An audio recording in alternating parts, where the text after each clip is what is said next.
अस्सलामुअलैकुम talking chapters के खूबसूरत नाजरीन, कैसे हैं? उम्मीद करता हूँ आप सब ठीक होंगे।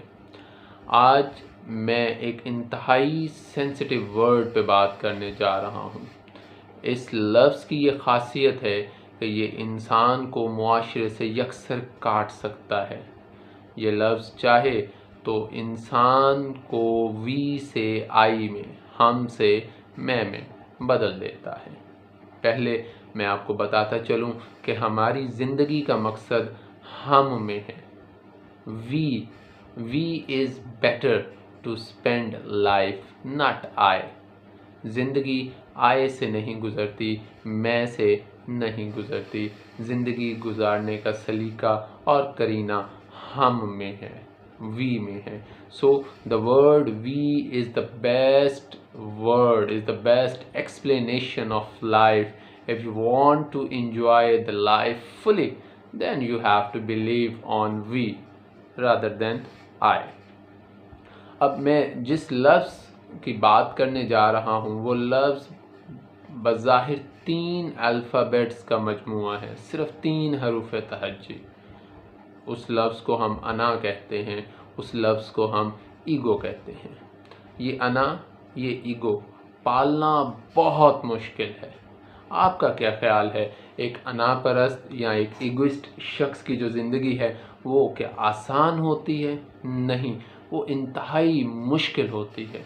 उसे बड़ी तगोदो करनी पड़ती है, बड़ी मुशक्क़त उठानी पड़ती है अपनी इस अना को, अपनी ईगो को बरकरार रखने के लिए।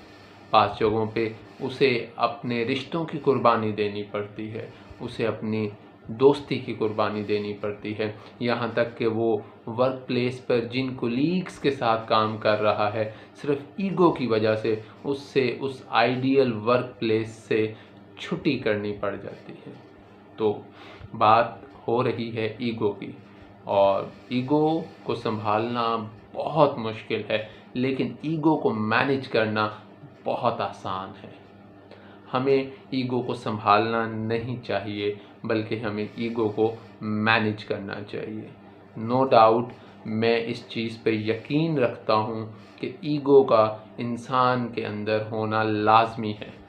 अना इंसानी शख्सियत का एक अहम उन्सर है। अगर अना नहीं होगी तो मैं हर लम्हे के साथ बदलूँगा। अगर अना नहीं होगी तो मैं हर बदलती हुई रुत को अपने ऊपर तारी कर लूँगा। तो अना का होना कोई बुरी बात नहीं है, लेकिन अना इंसानी शख्सियत के अंदर मस्बत अंदाज में होनी चाहिए, ना कि मनफी अंदाज में। जब अना इंसानी शख्सियत के अंदर मनफी अंदाज में होती है तो ये टूट फूट पैदा करती है, ये सुनामी लेके आती है, ये ज़लज़ले लेके आती है, और ये टूट फूट, ये सुनामी, ये ज़लज़ले मुझे, हमसे मैं में बदल देते हैं। तो हमें आज हद अपनी ज़िंदगी में कोशिश करनी चाहिए कि हम अना के हाथों ज़लील ना हो।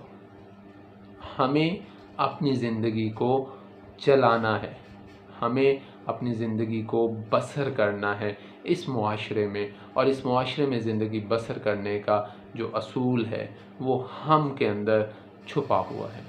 कभी मैं आपकी मान लूँ, कभी आप मेरी मान लें, और अगर मैं सिर्फ़ और सिर्फ मैं का कायल हो जाऊँ, अगर मैं कहूँ कि जो मेरी बात है वो दुरुस्त है, तो इससे मुराद ये नहीं कि मैं कोई आकिल हूँ, इससे मुराद ये नहीं कि मैं कोई बहुत समझदार हूँ। मेरी इस मैं के पीछे मेरा एहसास महरूमी छुपा हुआ है। जी, एक अना परस्त जो शख्स है वो एहसास महरूमी का शिकार होता है।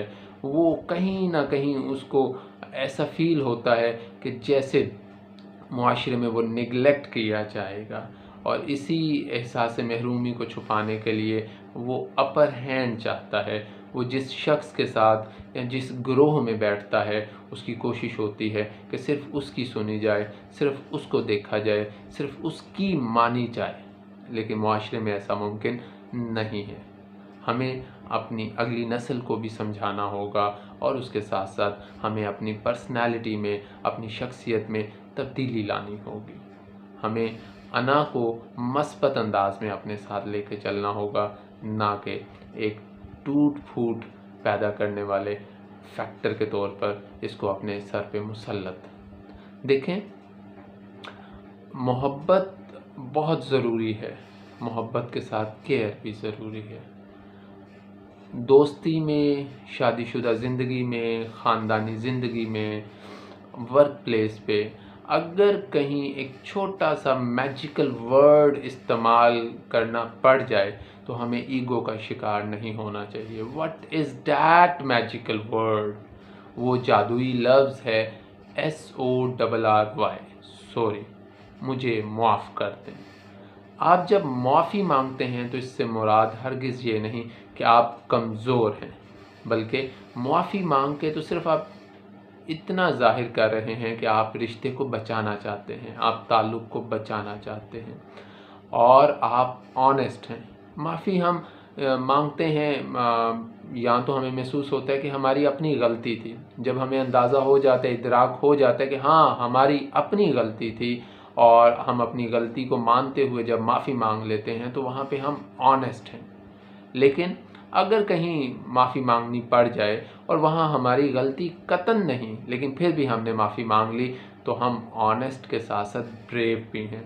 तो भाई, रिश्तों को बचाने के लिए, ताल्लुकात को बचाने के लिए और ज़िंदगी को चलाने के लिए ऑनेस्टी के साथ साथ ब्रेवरी का होना भी लाजमी है।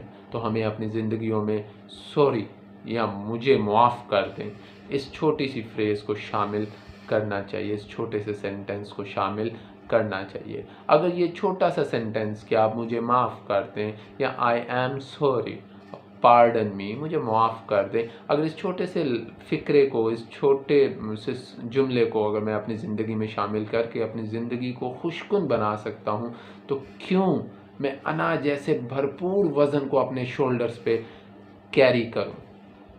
क्यों मैं हर दूसरे लम्हे अपने किसी न किसी ख़ास रिश्ते को, किसी न किसी ख़ास ताल्लुक़ को अना की भेंट चढ़ा दूँ?